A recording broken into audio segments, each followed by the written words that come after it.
the next session is brought by Mr. Sentil Raja Sermapandian. He is from the principal software engineer from Ericsson, and the talk is about run WebAssembly workload in your Kubernetes cluster. And for this session is presented from pre-recorded session, but he will come to life while the Q&A. So please, all you can submit or ask question in Q&A tab while the presentation, and he will answer directly or live. And the session will begin.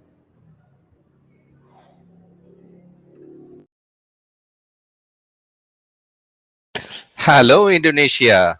I am so excited and glad to be talking in the very first edition of Kubernetes Community Days Indonesia. And my hearty congratulations to the entire team who has organized this.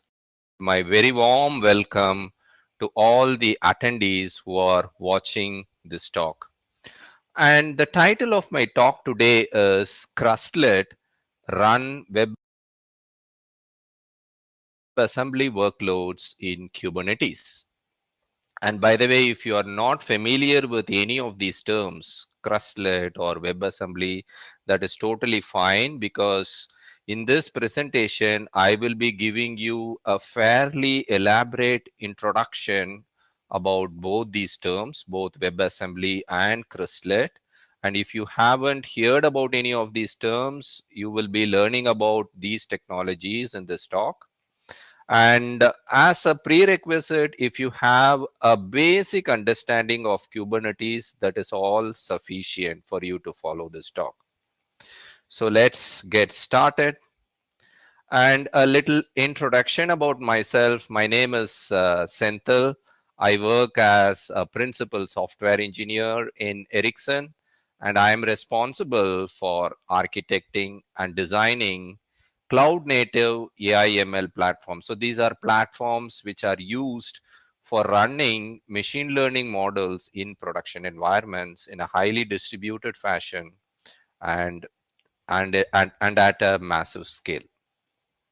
And I'm an organizer of KCD Chennai 2022. We are gearing up to host the very first KCD event in Chennai sometime in next year. So stay tuned for updates from our team. And I am also the maintainer of open source project called as Kubefledged. By the way, Kubefledged is a Kubernetes operator which can be used for caching container images directly on the Kubernetes worker node. So you might want to take a look at the project. And by the way, very recently, I have dedicated some amount of my time to tech blogging. I post regular blogs in Medium around Kubernetes and cloud native technologies. And I'm very fairly active in Twitter. So you can find me on Twitter at SenthilarCH. And by the way, last and but not the least, I am a very, very strong fan of the Money Heist series in Netflix. And the series 5 part 2 is starting on 3rd December, so don't miss it. So let's get into the presentation. And the agenda for us today is very simple. I have actually segregated this talk into 3 different sections. The first one will be a very short introduction to WebAssembly itself. So I'll be covering why WebAssembly and the history behind WebAssembly. And then I will cover server-side WebAssembly. This is basically running WebAssembly modules on server-side environments. And then the third section is dedicated to the exact topic, which is how to run WebAssembly modules in Kubernetes using Crustlet. And finally, we will do some Q&A. So introduction to WebAssembly. So Before I introduce you to WebAssembly, let me give you a little bit of history about web technologies. So in 1980s and 1990s, that was the period when the web was actually invented, and it was primarily built around two protocols or standards, namely HTTP and HTML. And between HTTP and HTML, it was possible to serve static documents as well as static images.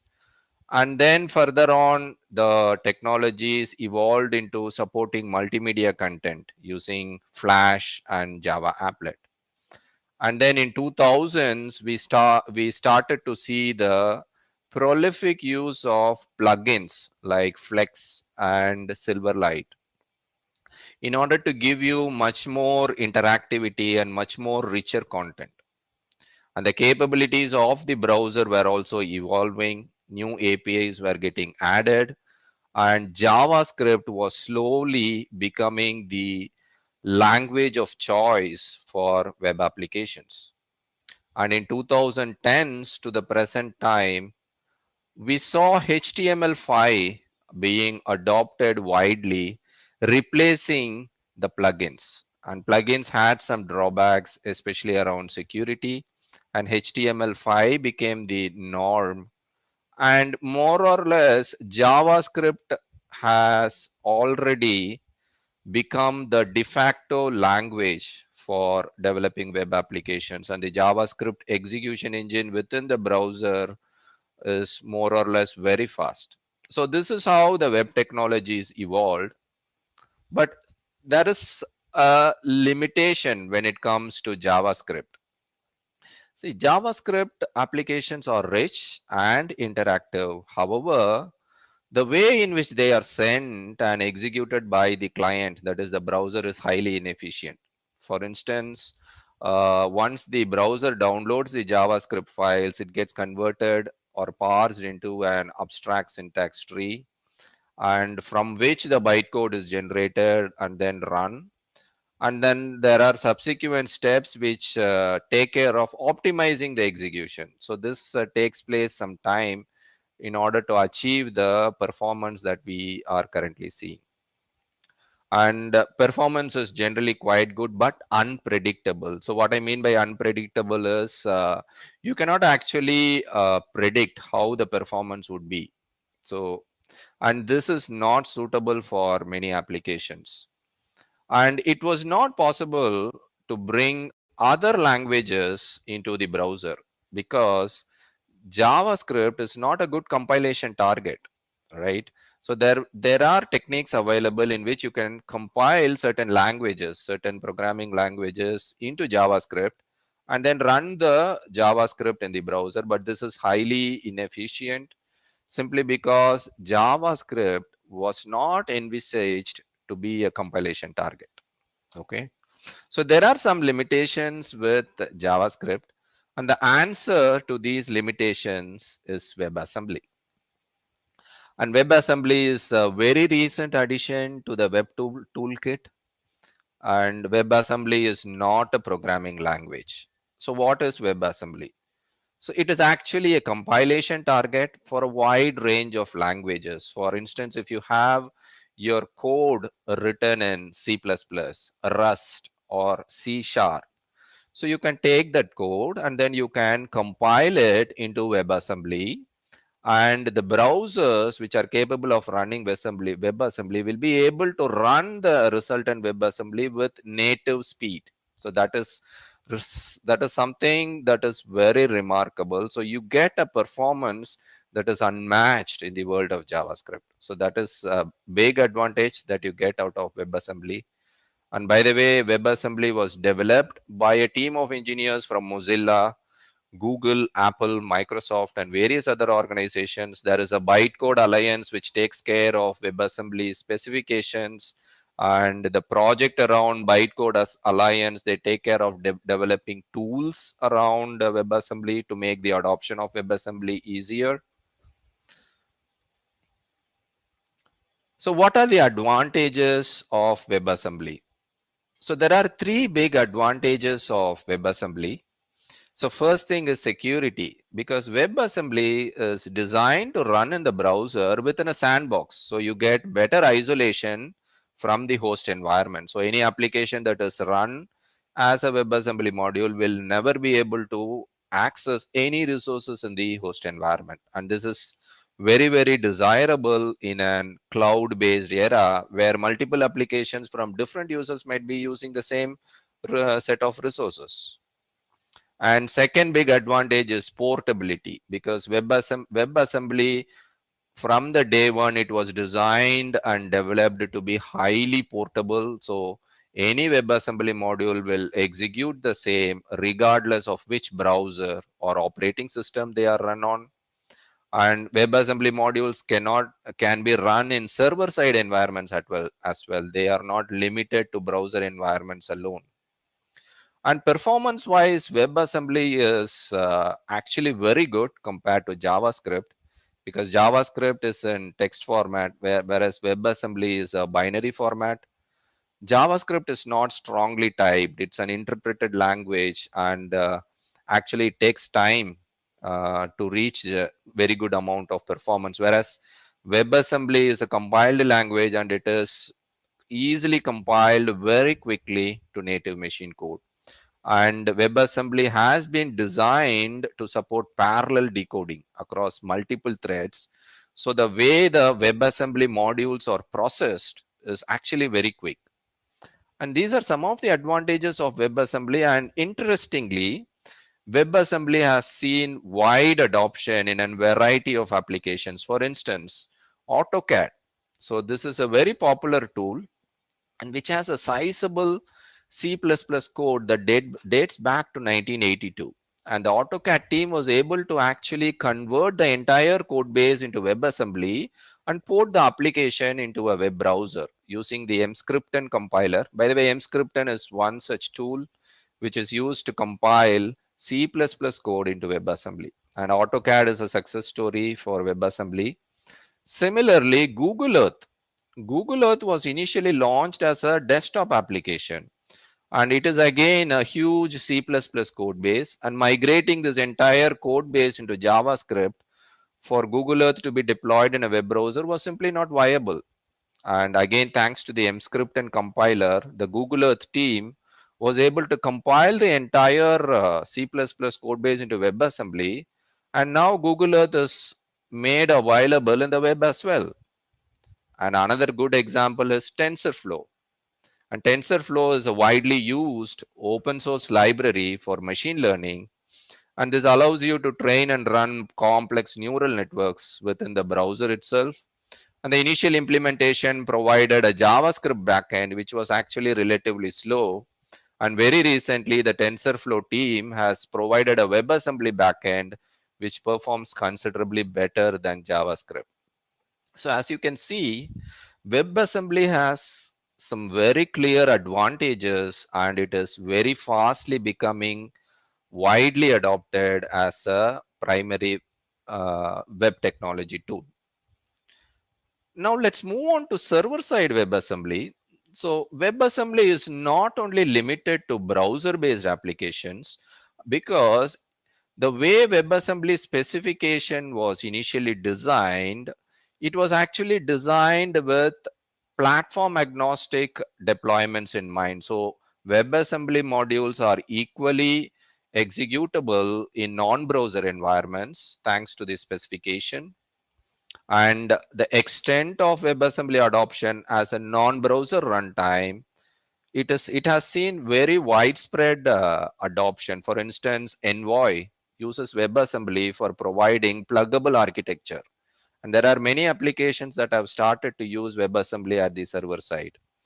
And WebAssembly is highly portable. And when we talk about portability, we should definitely talk about Java and the JVM that brought about the portability of Java applications. But compared to Java, WebAssembly is far superior, because Java is very heavyweight and it is available on the JVM is capable of running only Java code. But whereas WebAssembly is designed to be a compilation target, and because of that, it can be used for running no for running any type of programming language code. Okay, and this all these things have seen widespread adoption of WebAssembly on the server side as well. For instance, Ethereum, which initially provided an object-oriented language called Solidity, started adding a WebAssembly based runtime simply because the developers had to learn Solidify in order to write smart contracts using the Ethereum blockchain. And after adding WebAssembly, these developers were able to write their applications, their smart codes, in a wide variety of languages. So WebAssembly is showing signs of becoming the runtime of choice for the blockchain community. And not only that, WebAssembly has seen adoption in cloud and serverless as well, because cloud and especially serverless rely a lot on a very, very lightweight runtime, which is very quick to be started. And it also provides very good isolation with the built-in sandboxing. And companies like Cloudflare and Fastly have already demonstrated serverless platforms built on WebAssembly. And in the future, it is very likely that an increasing number of cloud-based platforms will be using WebAssembly runtime. Right. Now let's move on to the third section of this talk.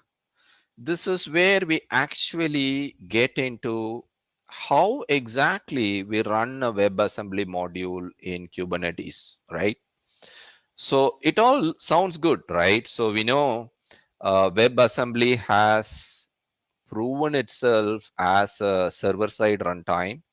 And we have seen examples like blockchain Ethereum. We have seen examples where WebAssembly has been used in the cloud and serverless platform as well. And increasingly, WebAssembly is also making inroads into IoT and edge, because WebAssembly modules are highly portable, and the edge is where you will see heterogeneous operating systems playing, right? So there, WebAssembly kind of technologies is seeing much of attraction, right? Now that we understand what WebAssembly is, and now that we know that WebAssembly is very beneficial to be used as a server-side runtime, and now the next obvious question is, how do I run WebAssembly modules in Kubernetes? So is it actually possible to run my WebAssembly modules in Kubernetes? The answer is yes. And thanks to the Crustlet project, it is possible. Okay, so that's what I'm going to cover in the next few slides. So stay tuned. By the way, what is Crustlet? Okay, so Crustlet is basically a kubelet that is written in Rust. And by the way, it doesn't actually, it is not a port of kubelet into Rust. It is actually an application or a different type of kubelet, I would say, okay, which enables you to run WebAssembly modules in Kubernetes instead of containers. So the kubelet that comes along with Kubernetes, that is designed for running containers, whereas Crustlet is designed for running WebAssembly modules.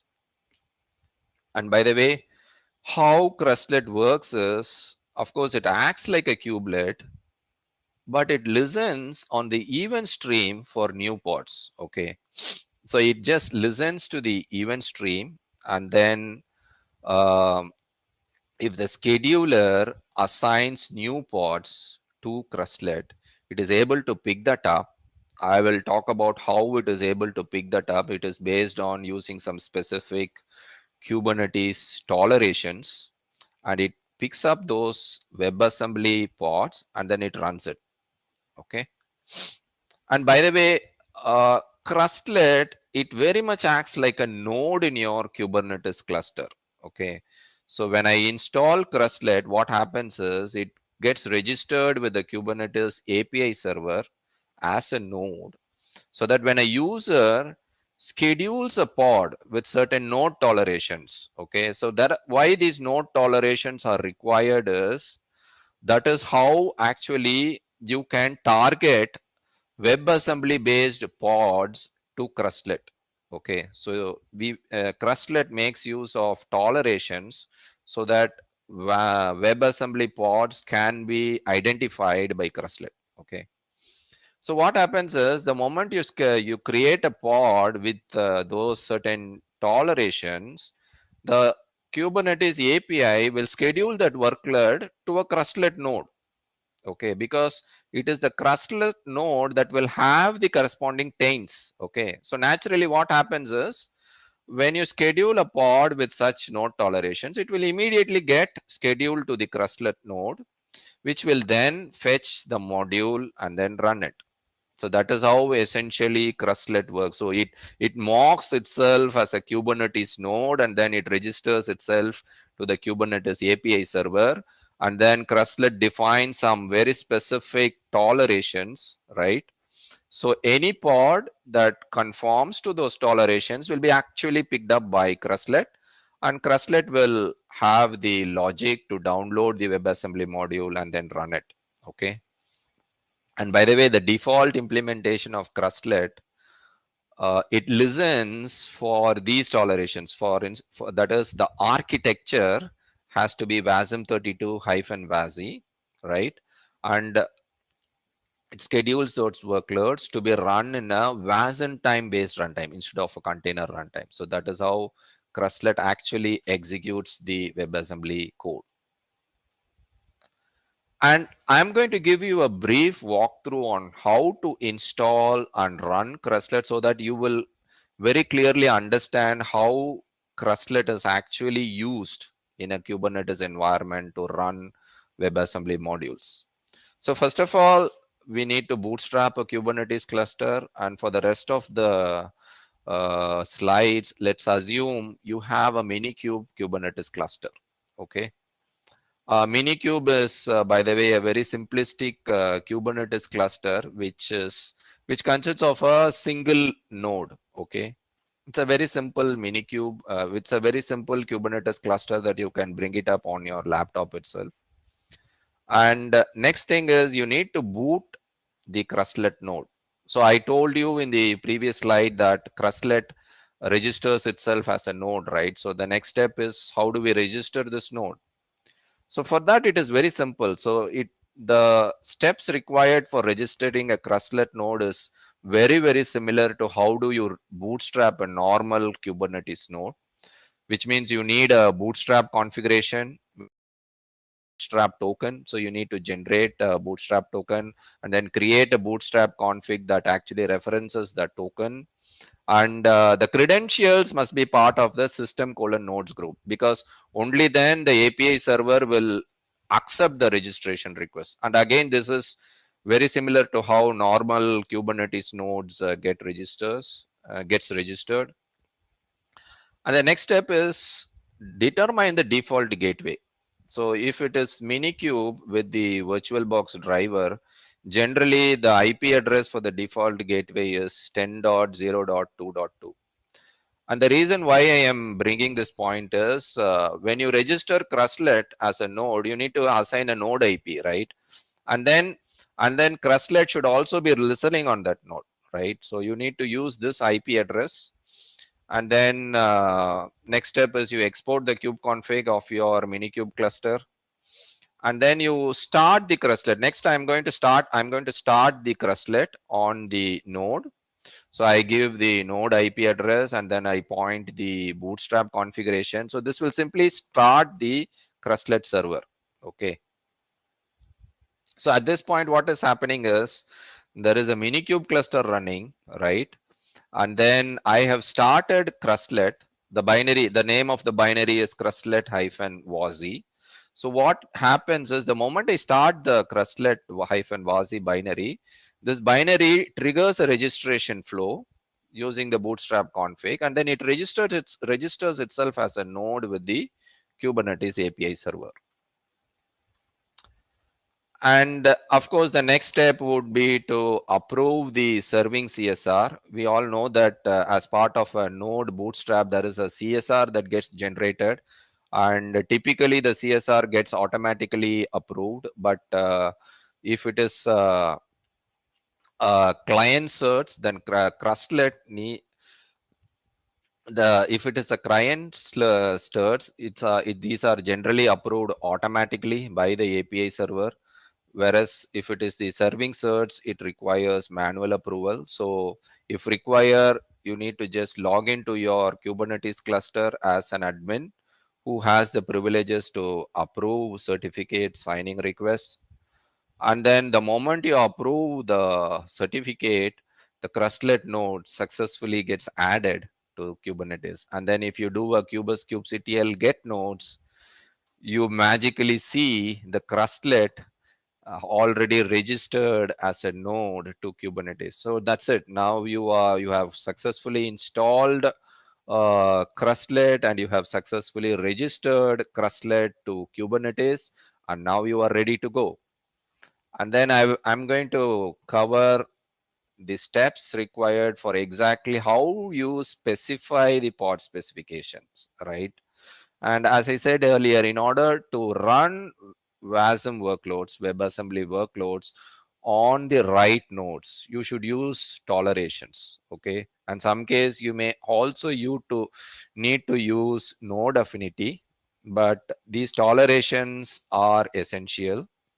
Okay, that's because the Crustlet WASI registers itself as a virtual node, and it has some taints, some default taints that are defined in it. Okay, so one is the kubernetes.io/arc equals no execute. That is the first taint, and the second taint is kubernetes.io/arc equals no schedule. So these are the two taints that gets applied on the virtual node. So in order for you to schedule your WebAssembly pod into Crustlet node, you need to apply the toleration. So that's what is happening here. So if you see the pod spec, it points to a WebAssembly image, and then underneath you see the tolerations. Okay, so the moment you have these tolerations, Kubernetes knows that this pod should go to the Crustlet virtual node, and then the Crustlet WASI server that is running, it knows that this is a special kind of runtime, and it has to do some special way of running the WebAssembly modules. And by the way, Crustlet is a CNCF project as well, and it is seeing wide adoption, and it's a very active and thriving community. And interestingly, there are lots of things that are happening in the WebAssembly world. And if you are interested, you can go through the Crustlet project. And if you feel that WebAssembly will be very suitable for running your workloads, then give Crustlet a try. And this brings us to the end of the presentation. And subsequently, we will be getting into Q&A. But before that, thank you so much for watching this presentation. I hope the presentation was useful. And let us thank the sponsors behind the event today. Thank you so much for the sponsors who have been sponsoring the event. And thank you so much for Cloud Native Indonesia for organizing KCD in Indonesia. And thank you so much for the community partners as well. And once again, thank you so much for the entire team for having me to present about Crustlet and WebAssembly. And with that, I would like to once again thank everyone of you who are listening to this talk.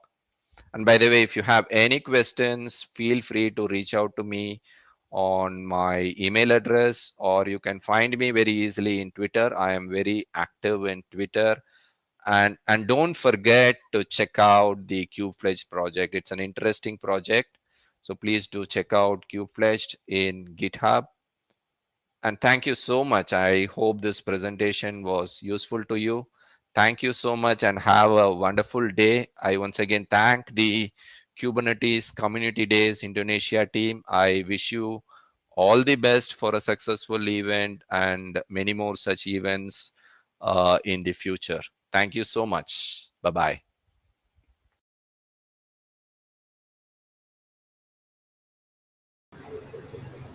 Okay, okay, okay. We have a great presentation from you, Mr. Sendil, about WebAssembly, and we have one good question, and it's from Giri Kunchoro. Uh, he he he said WebAssembly seems to be gaining transaction everywhere. We have been running Istio workload in production and use Envoy filter to extend the sidecar envoys, but really tricky to maintain. Recently, Istio support WebAssembly for this use case. Would you recommend us to try out? What are the catches that we have to be aware of? Yeah, that's a very good question. Hmm. So actually, if you see, as a technology, it is just now getting very popular. We are seeing many instances people have benefited out of WebAssembly. So the primary benefit that people are seeing in WebAssembly is, right, Okay. because of that you Envoy, right?